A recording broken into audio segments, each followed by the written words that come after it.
So good afternoon, everybody. It's good to have you here.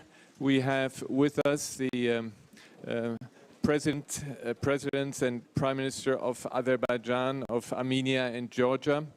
And I didn't know this, but the president of Azerbaijan just told me that this is a historic meeting. This is for the first time in history that the three leaders of these countries meet.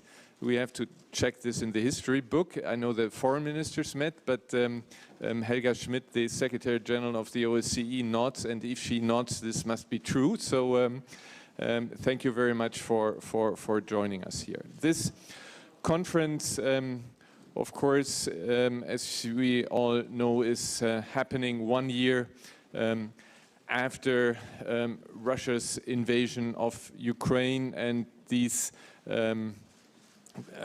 conference continues like last year to have this as the main topic. Now, your countries are not directly involved, but you are neighbors to Russia. And my first question is, how has Russia's invasion, the war against Ukraine, how has this affected your respective countries? President Aliyev, if I may ask you. Well, I would say that there was not a direct impact on us, but definitely the general geopolitical situation has changed completely and probably will not go back to the time before Russian-Ukrainian war. So we can see some disadvantages with respect to trade cooperation with some traditional partners. At the same time, some advantages, especially with respect to connectivity projects. Azerbaijan for many years invested in creation of modern transportation and logistical infrastructure. And now the diversion of cargo transportation from Central Asia across Azerbaijan to Europe creates additional opportunities. But you know that we had our own war, something more than 2 years ago, which lasted for 44 days. And we know what is war. We know what kind of devastation and suffering it brings to the peoples. Therefore, we, of course, want peace to be established in Eurasia. And I think that Azerbaijan and Armenia need to demonstrate that the transition from long-lasting standoff, mutual hatred, and hostility must end. We are now working on peace agreement between Armenia and Azerbaijan. Hopefully, we will conclude it sooner than later. And I think that could be a good example how countries which had serious historical disagreements can get together and turn the page of hostility. So that would be my answer. Thank you very much. And before I ask the Prime Minister of Armenia to respond to this, I would pass through Georgia. Georgia, of course, has these occupied territories, Abkhazia, South Ossetia.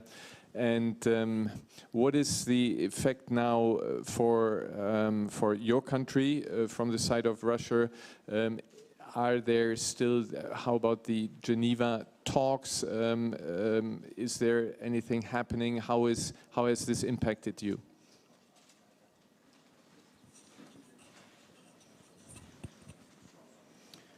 Thank you very much. First of all, thank you for organizing this panel discussion. I think this is a very good initiative and historic meeting, as you mentioned, when the three leaders of the South Caucasus get together, and I think this is a great, already a successful meeting, and thank you for organizing this discussion.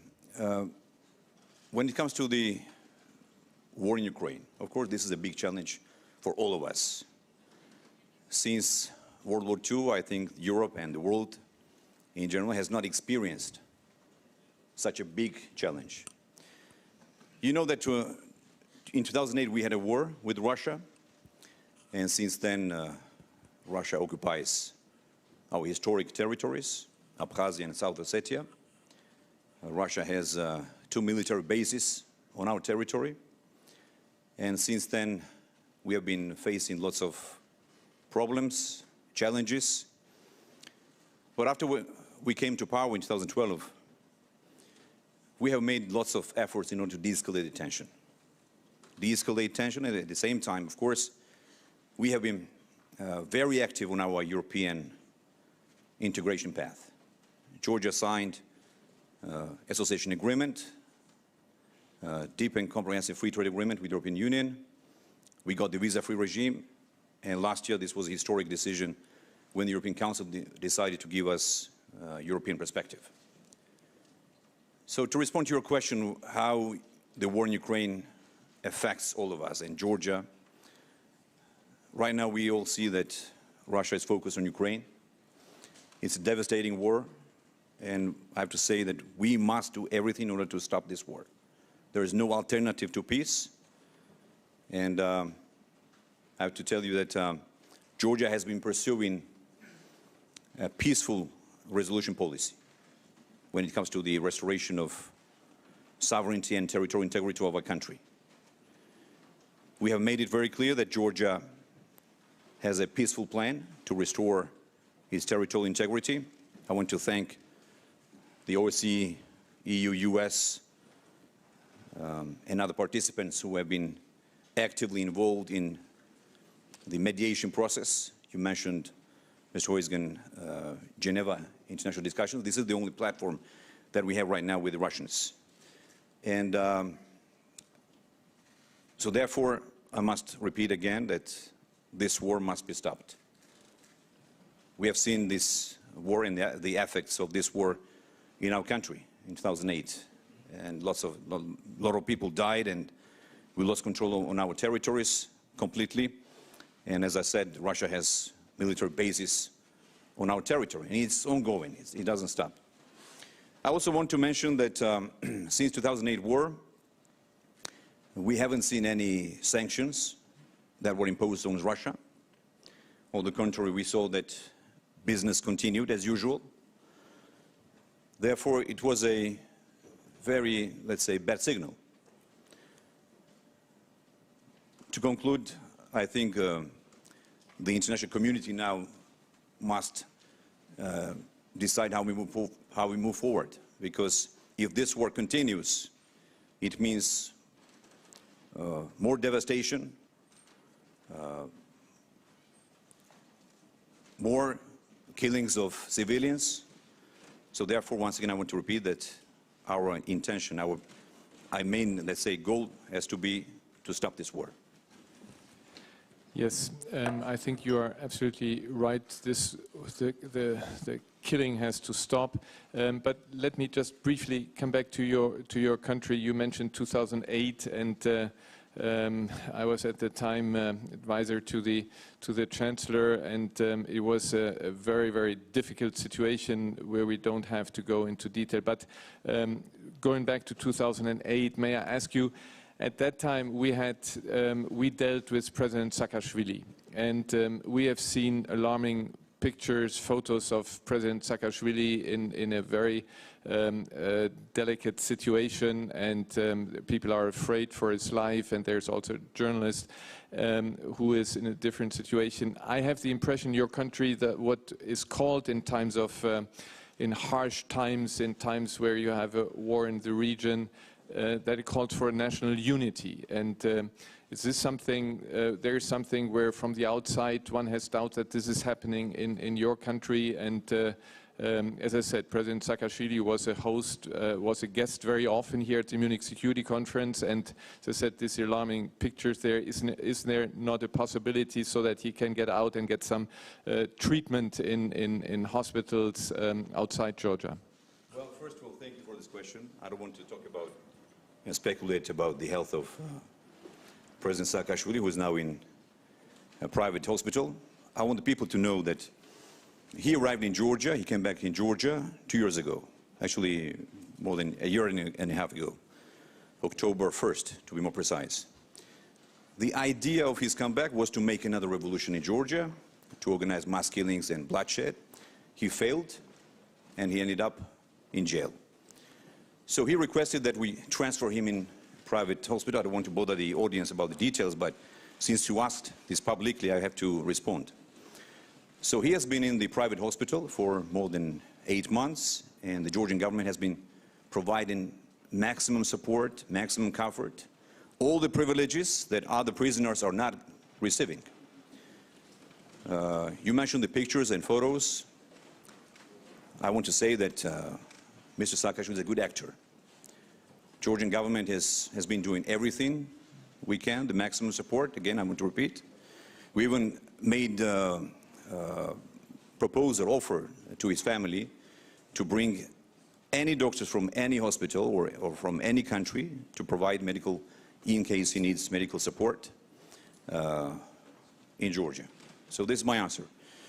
And I also want to mention that probably you have seen lots of fake news, disinformation that has been spreading by the lobbying firms of Mr. Saakashvili and his family. For example, I want to give you just a fact.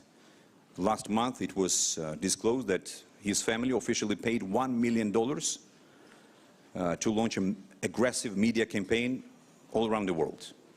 So what you hear, what you see on the videos or on Facebook or social network does not actually describe the reality. So therefore, no one stands above the law. We are building a strong democracy in Georgia. We are building, strengthening democratic institutions.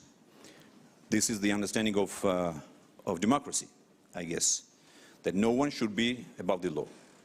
Saakashvili committed grave crimes, such as the killings of former banker Girguliani. This was a famous case. Beating up to death former member of parliament, and many other cases, seizure of private TV channel Imedi, for example. Plus, he added another crime, which is the crossing illegally state border. By the way, for your information, he spent 2 days in a container truck, refrigerator, when took a ferry boat from Ukraine, from Odessa, to come back to Georgia to do revolution. So this is the story. I didn't want to talk about this individual here at this panel to bother you all the details, but since you asked, Mr. Hoisgen, I want to respond about this. Yeah, I don't want to deepen into it, just a humanitarian appeal I would like to launch there. Prime Minister Pashinyan, coming back to the question I asked at the outside also to President Aliyev, the repercussions of the war of Russia against Ukraine on your country. Thank you. I also would like to express my gratitude to you and for organizing such a format.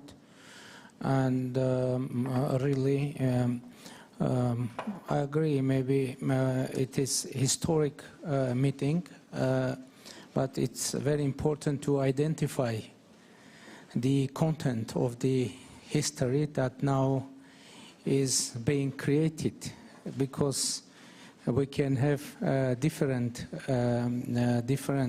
outcome, consequences or results, and I think we need to be result-oriented, and that is our approach. And as far as your question is concerned, you know, global instability can make things in our region better.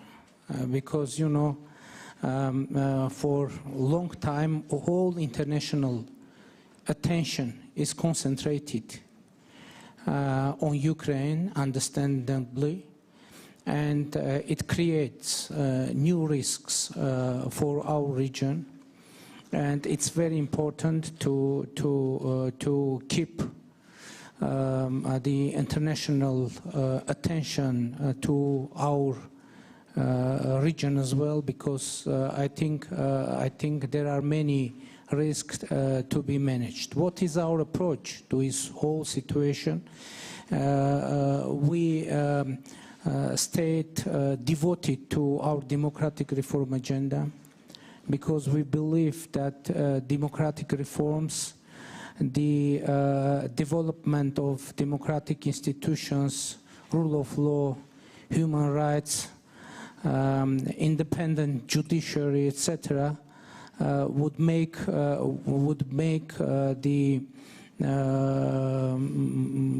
overall situation in our region better, and we think that it is a benefit for whole region for us to do part of our part of the job. Yes, thank you very much. This leads me now directly to the Secretary General of the OSCE, Helga Schmidt.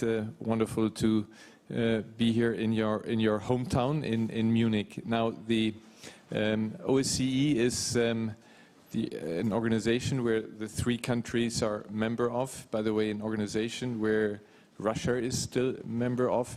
What can the OSCE at this stage do to help also cooperation between the countries, to help to stabilize, to have the instruments that the OSCE has at its disposal at a difficult time for your organization? But what can you do to try to lower tensions and promote cooperation? Yeah, thank you. And I'm also very happy to be part of this meeting today. But I would, before I come to your question, Christoph, let me just say that we are also witnessing the impact of a horrible earthquake that is affecting Turkey and Syria. And I actually would like to start by paying tribute to all 3 of you, because you have been providing life-saving, very quick support. And I know, particularly I want to pay tribute to you, Prime Minister Pashinyan. I know your Foreign Minister was in Turkey, I think only a couple of days ago, meeting with his Turkish counterpart. And in the face of this tragedy, we actually may find a way to work together.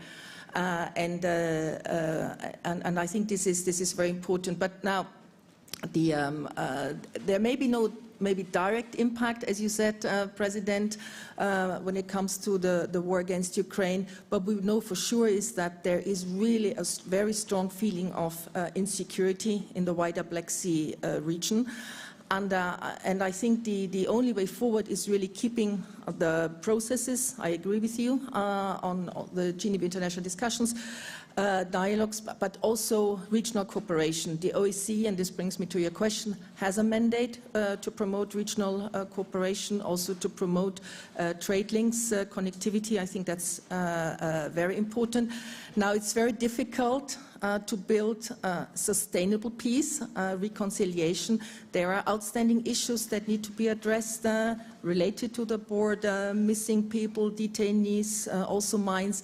So this is why it's very important to use all the means we have, also on confidence-building measures. For example, regional humanitarian demining efforts could be envisaged. We work a lot already with youth. Youth are the stakeholders of tomorrow, to bring together the leaders of tomorrow with all 3 countries. You will not be surprised to hear me say that women have to be part of all of that. But regional cooperation is important. I also am very supportive of the Brussels-led dialogue, I think, because it can deliver very concrete results, and also the implementation of the roadmaps agreed. In the end, it's about people. It's about conflict-affected people that deserve a better life for their future. Thank you. Helga, you mentioned also, Prime Minister Pashinyan, that you are helping in Turkey also now in the face of this horrible earthquake. Do you see a perspective that between Armenia and Turkey, what we have been looking for over many years, decades, that there is actually an improvement of relations? At some stage we were close to, again, getting rid of the blockade. And where do you stand there? Is there a perspective that out of this horrible crisis, this catastrophe, humanitarian catastrophe, something good may come out in your relationship? Thank you. Thank you. deciding to send humanitarian aid and rescuers to Turkey, we had humanitarian motivations only because millions of people suffered next to us. But in the process, we see quite positive reaction from the Turkish government, and if this step will have political results as well, it's better. But our initial motivation, purely humanitarian, and as we announced, we are ready to provide as many humanitarian support as it is in our capacities, and we are ready to do that. As far as political dialogue is concerned, to be honest, before earthquake, we had political dialogue through the special envoys. And I believe that in reality, this dialogue was very important. I mean, in the creating atmosphere where these decisions were made. And I believe that through this humanitarian conversation and communication, maybe the opportunities for concrete political decisions will be higher. Especially, Minister, you mentioned visited Turkey and some political arrangement were mentioned there, and we are ready to go forward because we believe that really the establishment of diplomatic relations with Turkey and the opening of our border would be very positive, not only in terms of our regional situation, but for international situation as well.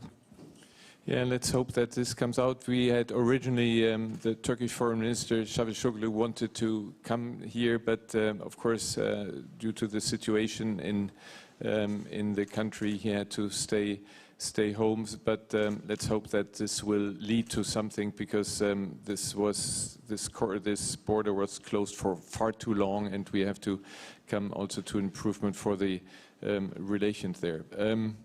Now, let me come to the elephant in the room, if you allow me. This is, of course, the question that President Aliyev alluded to at the very beginning, the war that started, is it 2 years ago already? And we see a situation which is still very critical. We are not here to do any negotiations, but of course we are, when you look at it, the outside, the international community, we are concerned about the humanitarian situation, and one looks always, as we have been looking right now with regard to humanitarian aid to Turkey, we are looking at humanitarian steps. We see the Lachin corridor that is seen from the outside blocked, and we wonder, and maybe Prime Minister, you can tell us a bit about maybe efforts to have some confidence building measures there to see that somehow the situation improves. And we would, of course, all, and afterwards I would like to turn to President Aliyev again, we would, of course, like to see that through some small steps we come to a de-escalation and come closer to a resolution of this conflict. Thank you. You're right. It's already 70 days that the Lachin corridor is blocked, and now, unfortunately, we have a humanitarian crisis in Nagorno-Karabakh and energetic crisis as well, because electricity supplies to Nagorno-Karabakh have been shut down, and the gas supplies as well have been shut down, and we counted, and during last 70 days the gas supplies were cut at least 10 times, and it is the problem that should be addressed. And our position is that in the trilateral statement from the 9 November 2020, we have very precise provisions connected with Lachin corridor, and according to that statement, it is the obligation of the Azerbaijan and Russian peacekeepers to keep Lachin corridor operable. But now, unfortunately, we have a totally different situation. And I meant Lachin corridor as well, saying that international attention should be kept on this situation, because we are afraid that continuation of this situation can cause unturnable humanitarian consequences for Armenians in Nagorno-Karabakh. President Aliyev, as I said, we are not here. We cannot negotiate the substance of the agreement and how to come to a final conclusion. I think the President of the European Council has been working with you on this. We don't want to get into this. My question is just, do you see, because you were saying that we should use this opportunity now to come to a more stable situation, can you do some humanitarian gestures so that this blockade is being stopped, and the people that, according to what the Prime Minister is just saying, are in Nagorno-Karabakh, are living in very difficult circumstances? Is there something you can do as kind of a goodwill measure, confidence building, so that talks have a chance to succeed in with regard to the more substantial questions that, of course, are not resolved yet? As far as we understand, and in our communications with our American partners and partners from European Union, and also as far as I understood from today's trilateral meeting with Prime Minister Pashinyan, which was organized by Secretary Blinken, we have a common understanding that there should be a two-track approach to the situation in the region. First, Azerbaijan-Armenian peace talks track. Second, Azerbaijan's communications with Armenian population in Karabakh. Just for your information, the word Nagorno-Karabakh is no longer valid. This is actually the Russian word. Nagorno means mountainous. And in Azerbaijan, there is not such an administrative unit like Nagorno-Karabakh. Therefore, of course, I would like to ask our partners to respect the sovereignty and constitution of Azerbaijan. There is a Karabakh region of Azerbaijan where there is an Armenian population. So this two-track solution actually separates our talks with Armenia from our internal issues, like our communications with Armenians in Karabakh. And also it was agreed with our international partners that there will be discussions on rights and securities of Armenian minority in Karabakh. And we are ready to do it, but with those representatives of Armenian community who lived, who were born, and who lived in Karabakh throughout their life, but not with a person who was exported from Russia to have the leading position in Karabakh. Maybe exported is not the right word. I would probably prefer the word smuggled into, because nobody knows how he emerged in Karabakh and how he is trying and achieving to go back to Yerevan, and from there to Moscow, and then back to Yerevan, and then to Karabakh. Only this fact demonstrates that there is no blockade. Second fact which demonstrates that there is no blockade is that since 12th December until today, when our activists from civil society came to the checkpoint, there have been more than 2,500 vehicles, including trucks, of Russian peacekeepers and the representatives of Red Cross. Almost 100 medical patients from Karabakh were taken by Red Cross to Armenia for treatment. So how can we call it a blockade when there is an open road? And if Armenians in Karabakh try to use this road, I'm sure no one will stop them. So this is important to understand the current situation. And also, in order to properly evaluate the current situation, we need to go back a little bit to the history. For almost 30 years, our lands were under Armenian occupation. Prime Minister Garibashvili mentioned that in 2008, after the Russian-Georgian war, there were no sanctions imposed on Russia.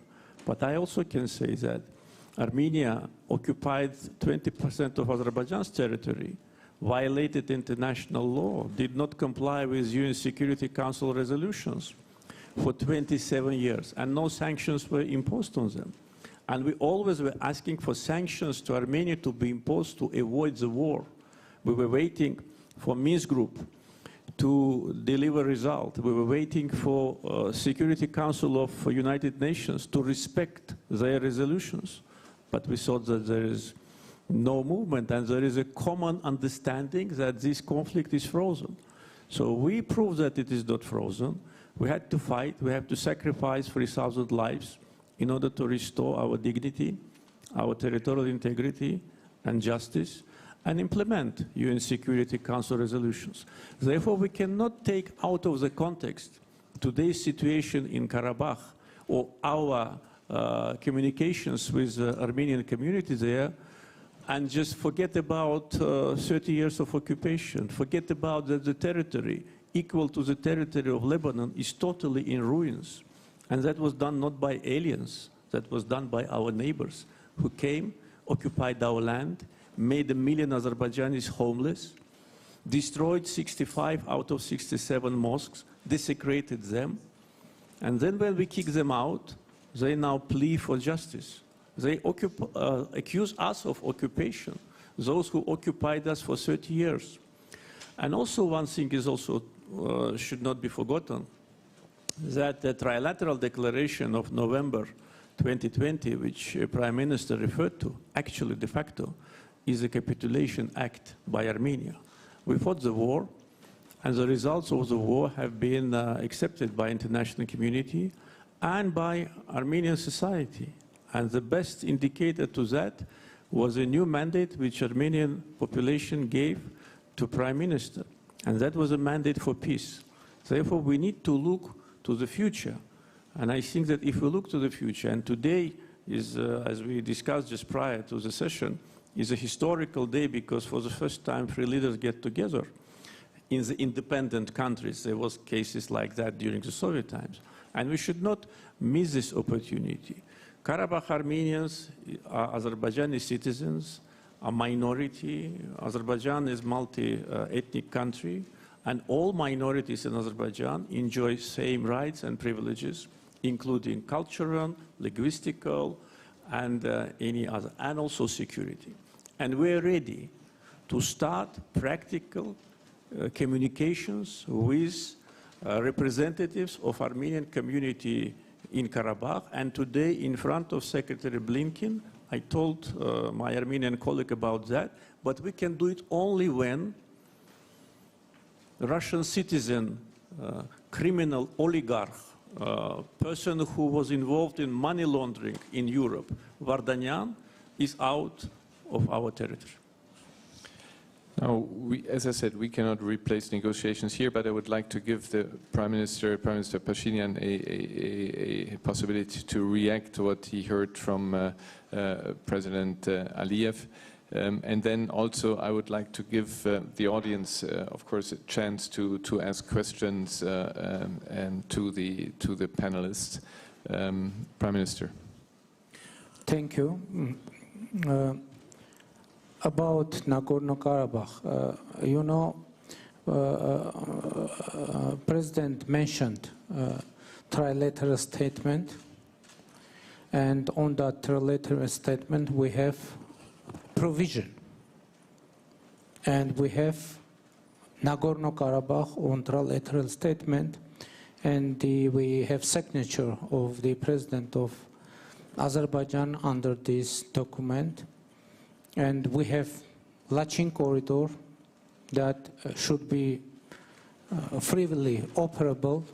And by the way, according to that trilateral statement, out of control of Azerbaijan, and it is according to the signature of President of Azerbaijan. And recently, you know, some Armenians children from Nagorno-Karabakh, they tried to travel by bus through Lachin corridor, and they were stopped and masked. Some Azerbaijani persons with masks intruded into bus, and children there were screaming. And that was the last attempt of the Armenians on Nagorno-Karabakh to freely commute through Lachin corridor. President Aliyev mentioned destroyed mosques. You know, I would like to say that in 2017, in Azerbaijan, several mosques were destroyed for building new roads. And President Aliyev mentioned that several, I don't know how many thousand mosques that were destroyed. And by the way, in the Soviet time, and when in Azerbaijan, approximately 1,560 mosques were destroyed, and that it was the usual thing for Soviet Union. In Armenian in Soviet time, churches were destroyed, mosques were destroyed, and you know, Armenians of Nagorno-Karabakh, they shouldn't pay the debts from the Soviet time. And you know, it's very important. It is very dangerous narrative, because I'm afraid sometimes there is an impression that Azerbaijan want to give some religious context to this whole situation. It is very dangerous. There is no any religious context in the conflict, and the proof is that that we have very good. And by the way, in our country, we have Muslim minority, and we have in our country acting mosque, and that is the reality. And you know, the wording of Azerbaijan, what is concerning? Using the wording of such kind of almost offensive wording, capitulation, etc. You know, from a side, it can be impression that now Azerbaijan want to show that, and that is maybe reality, that Azerbaijan adopted a revenge policy. You know, revenge policy, and maybe that is the policy of Azerbaijan. But as it was mentioned, we have very complicated history. And I just said, yes, maybe it is historical meeting, but for what purpose we want to use this? For inflaming intolerance, hate, aggressive rhetorics in our region, or in opposite, we want to use this platform for making things better. We think that this platform vote to be used for constructive purposes. Of course, we can now tell many stories of enmity, but what is the meaning of our leadership? To deepen that enmity, or to use our capacities, our authorities, our mandates. I'm proud that I've been able, our government was able, even after the devastating war, to have free democratic elections in our country that was worldwide acknowledged as free, democratic, and transparent and competitive. And as I said, from our point of view, is the solution is democracy. The